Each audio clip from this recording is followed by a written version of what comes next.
Line तो सुनी होगी, जो होता है अच्छे के लिए होता है। कई बार लोगों को समझ में नहीं आता क्या बुरा चल रहा है जिंदगी में। तो अकबर बीरबल की कहानियां बचपन में बहुत सुनी होगी। एक कहानी सुनाती हूँ। एक बार अकबर का अंगूठा कट गया।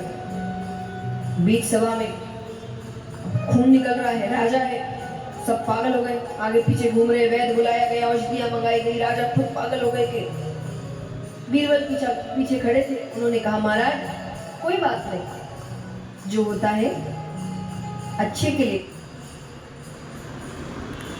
इसके राजा को चोट लगी है और ये कह रहा है जो होता है अच्छे के लिए होता है। उनको इतना क्रोध आया कि उन्होंने उनको सजा सुना दी कि इसको पूरी रात कोड़े पड़ेंगे और सुबह फांसी पे चढ़ा दो। फांसी क्यों? कि जो अपने राजा का सगा नहीं हुआ, किसी और का क्या हुआ?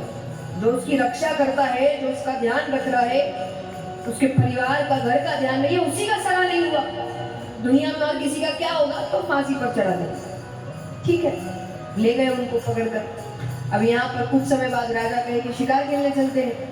और शिकार खेलने गए, भटक गए तो कुछ आदिवासी उनको पकड़ के ले गए, बांध दिया। बलि चढ़ाने वाले, बलि चढ़ाने से पहले उनको नहलाया धुलाया जा रहा है। तो एक आदिवासी की नजर उनके कटे हुए अंगूठे पर पड़ी। उसने जोर से चिल्लाया, अरे इसकी बलि नहीं चढ़ा सकती, अशुद्ध है, छोड़ दो इसको। अब राजा को याद आया, बीरबल ने क्या कहा था, जो होता है, आज अंगूठा कटा नहीं होता तो बलि चढ़ गई होती। अब उनको बुरा लग रहा है और समय इतना हो गया कि उनको लग रहा है जब तक पहुंचूंगा तब तक सुबह हो जाएगी, इसको फांसी चढ़ जाएगी। फिर भी वो घोड़े पर बैठते, कोशिश करते, तेज भगाते हैं। राज्य पहुंचते हैं कि उस वक्त बीरबल के गले में फांसी का फंदा डाल ही रहे थे कि राजा ने जाकर उसके पैरों को पकड़ लिया, फंदा हटाया, बहुत माफी मांगी। तुमने बिल्कुल सही कहा था, मेरे साथ ऐसा ऐसा हुआ रे, अब मुझे अंगूठा नहीं कटा होता तो मैंने तुम्हारे साथ इतना गलत किया, तो मैं पूरी रात कोड़े पड़े, मुझे माफ कर दो।